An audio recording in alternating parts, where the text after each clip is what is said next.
mga kachika, ngayong araw nga October 18, 2023 ay talaga namang tuwang-tuwa ang mga netizens at mga fans ni Miss Kris Aquino sa ginawang sweet gesture ni Kim Chiu.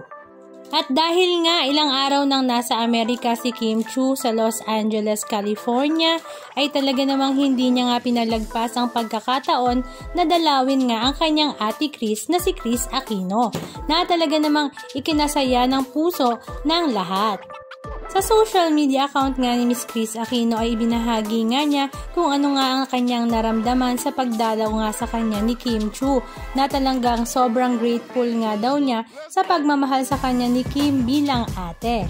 At ganun naman din si Kim sa kanyang ate Kris. Samantala, tuwang-tuwa rin nga ang panganay na anak ni Kris Aquino na si Joshua nang makita nga niya si Kim na dumalaw sa kanyang mami. At hindi nga ito nag-atubili, nalapitan si Kimi at yakapin. Si Bimbi naman ay wala nung pagkakataon na iyon dahil lumabas nga daw ayon kay Miss Kris.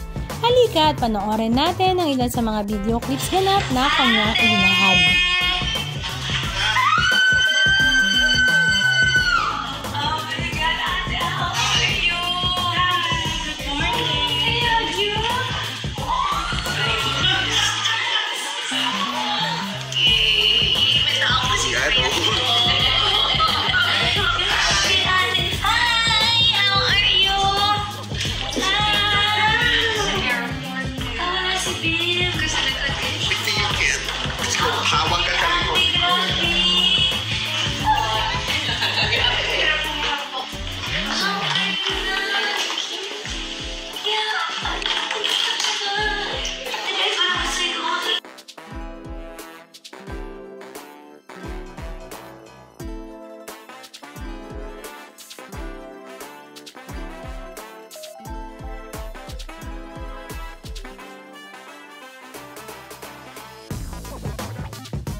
Anong masasabi nyo mga kachika? Just comment down below.